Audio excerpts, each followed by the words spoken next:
ঘর ময়লা থাকলে আসলে কি আমার অন্য কোনো কাজ করতে একটুও ভালো লাগে না। আর কার কার কাছে কেমন লাগে অবশ্যই বলবেন।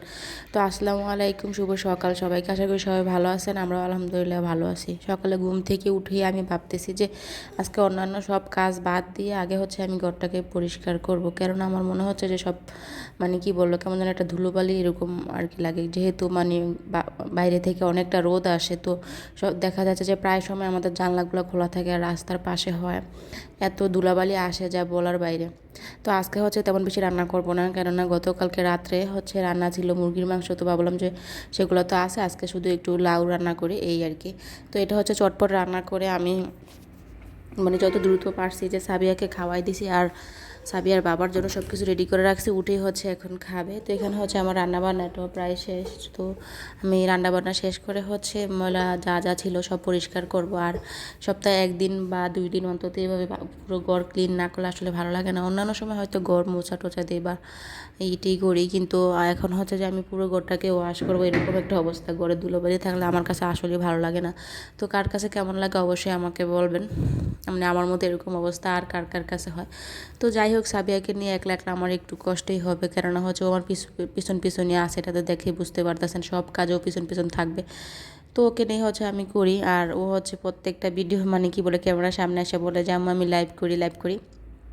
তো যাই হোক, ওর মতো ও দুষ্টামি করে আর আমি হচ্ছে আমার মতো করে কাজ করতেছি, যতটা সম্ভব যখন যেটা পারি ওইভাবেই করতেছি। আর আজকে যেহেতু আমি পুরো ঘরটার যা যা আছে, অবশ্য এখন হচ্ছে বাসায় আমরা তেমন কিছু কেনাকাটা করি নাই, তারপরে হচ্ছে একটু খোলামেলা থাকে তো অনেক ধুলোবালি পড়ে। তো যাই হোক, যতটুকুই বলা হয়েছে চেষ্টা করতেছি ওই সব কিছু আর কি একটু পরিষ্কার করতে, কেননা সাবিয়া প্রায় সময় দেখা যায় ও ফ্লোরেই খেলে, রুমের মানে খাট থেকে নিচে থেকে ফ্লোরেই বেশিরভাগই খেলাধুলা করে, আর হচ্ছে ফ্লোরে খেলাধুলা করে ধুলাবালিতে হচ্ছে কাশ হয়ে যায় এই আর কি। তো যাই হোক, আমি হচ্ছে এখানে আস্তে আস্তে করে সব কিছুই ক্লিন করে নিতেছি। আর সাবিয়া কিন্তু আমার সাথে দুষ্টামি করতেছে, ওর বাবা উঠে ওকে ডাকতেছে কিন্তু ও সেখানে যাচ্ছে না, ও হচ্ছে আমার সাথে সাথে এখানে দেখেন কীভাবে দুষ্টামি করতেছে। তো আমার মনে হয় যে সপ্তাহে একদিন আমি মাঝে মাঝে ভাবি যে এখন যেহেতু আমি বাসা নিয়েছি, তো আমার হচ্ছে এখানে একটু কাজটা বেড়ে গেছে, সব রান্নাবান্না করা লাগবে, ঘর গোছা লাগবে, তারপরে হচ্ছে সাবিয়াকে দেখতে হবে, সব কিছুই আমার একসাথেই করতে হবে, কি আর করা। তো এরকম আমি আর কি পারি। আগে হয়তো সপ্তাহে 2 দিন বা 3 দিন এরকমভাবে করতাম, কিন্তু এখন যেহেতু আমি সাবিয়াকে নিয়ে একা আছি, তো আর ওকে রাখতে হয়, তো চেষ্টা করি যে একটা দিন বা অন্তত ভালো করে পুরো ঘরটাকে ক্লিন করার জন্য। তো এখানে হচ্ছে আমি রান্না বান্না শেষ করে তারপর হচ্ছে মানে কি বলে গরম মুছতেছি আগে, আর হচ্ছে তার আগে গোটা ঝাড়ু দিছিলাম, কিন্তু এর মধ্যে আবার সাবি আবার দুষ্টামি করে সব কিছু নষ্ট করে দিছে এই আর কি। তো ওর কাজ যেটা,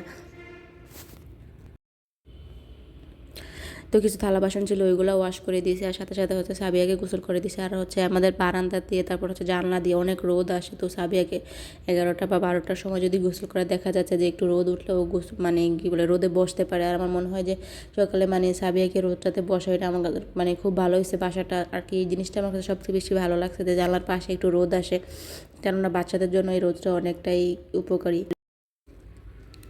তো যাই হোক, এখানে হচ্ছে চটজলদি নিতে সব কাজকর্ম শেষ করে তারপর হচ্ছে মানে কি বলে সাবিয়াকে গেলাম গোসল করাতে। আর একটা কথা হচ্ছে যে যেদিন হচ্ছে রান্না বান্না কম থাকে আমি চেষ্টা করি ওই দিনই সব কিছু করার জন্য, কেননা হচ্ছে রান্না বান্না তারপর সাবিয়াকে সামলানো, ঘর গোছানো সব কিছু আমি হচ্ছে একবার সামলে উঠতে পারি না, কেননা যেহেতু শীতকাল তাই আর কি।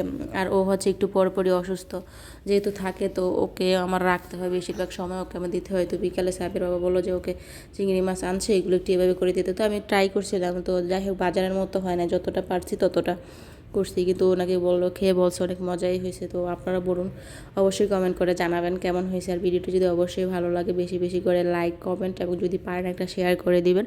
তো সবাই ভালো থাকবেন, আল্লাহ হাফেজ।